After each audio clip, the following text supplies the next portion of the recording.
Do great works degrade all subsequent experiences? Is Megaman Starforce a good game despite Battle Network existing? Would I become more of a man if I found a way to kill Jason Mamoa? Some of these questions and more wrestled with in the following video. I've mid-key been waiting for the perfect Battle Network clone to emerge for years. Despite that, I avoided the DS successors to the series until I heard about their Legacy collection coming out on the Switch. Sensing an opportunity to be once again too late playing these games, I dusted off my already perfectly clean, fully charged DS Lite for this review to find out the truth. Is this game an underrated gem of the system? My too long did not watch summary is yes. The gameplay loop is like this. Interact with a bunch of NPCs to activate a bunch of cutscenes, which inevitably result in an upset character getting possessed by a digital alien, for you to spank in about an hour. Wait, is this Digimon? No, but it is like speedrunning Scientology. Then jump between the digital world and the real world to get from point A to point B, while taking on random battles. Fights finish faster than nobody I know in particular, and you are rewarded with money and additional attack cards depending on how well you wipe them. Megaman gained a dimension and lost a dimension in this game, which is like a lateral promotion for a flatlander. The overworld is still comfortingly 2D sprite based, while the battle space is fully 3D rendered. However, the 3x3 grid you used to be able to move around in has been replaced with a single row of 3, while the enemy still has the standard layout. This makes the game look like some sort of shooting gallery than its previous iteration that looked like a tactics RPG where everybody refused to wait their turn. I really like the UI. Monster Hunters take note. This is Oh. a sexy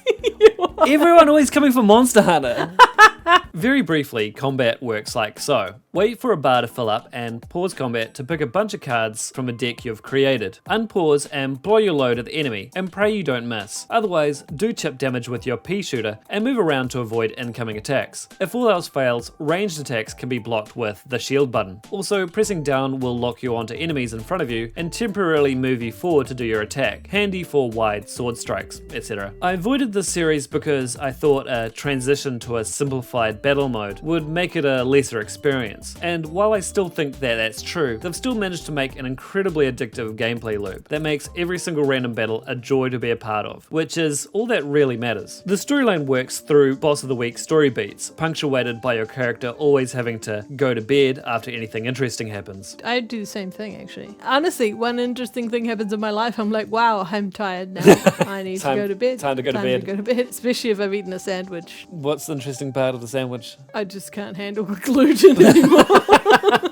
Themes revolve around growing up and feelings of alienation and helplessness being solved by the power of friendship. The only thing that can't be solved with friendship is bringing back dead or absent fathers. I like the story. It was a comforting thing to work through on my commute, and there's some genuine character growth over time. The puppy love stuff is cute, but my advice to any kids watching this is that maybe don't fall for any mean girls that surround themselves with their own personal goon squad and force you to be friends with them. Instead, find yourself the musician that learned to sing just to make her dying mum happy. This game is brimming with dead parents and childhood trauma. You're just saying that because you're happy with who you ended up with.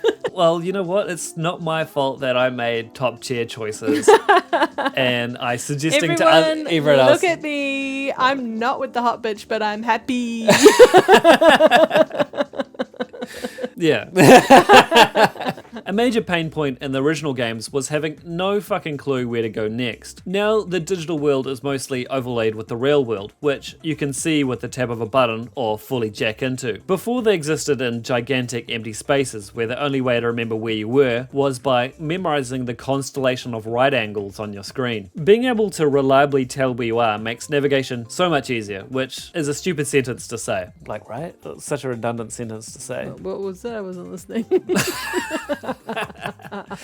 And it hasn't asked me to do anything so whack that would require resurrecting old game fact pages. There's occasional uses of the touchscreen to ensure porting the game 20 years later would be a gigantic pain in the ass, but these are so inoffensive and sporadic that the characters need to fourth wall break to remind you that you have a touchscreen in the year 2006. And yeah, I like the game. That's a really good game. I'd like to thank my Patreons, they're all awesome, and my game dev sponsor, Sad Slime Games. I'll talk about their game in another video, but link in the bio if you want to support them supporting me. And I just want to personally thank all my subbies. I see you out there, subbies. I know you're here for me. Subscribe if you want to be here for me. It's all about me. Goodbye.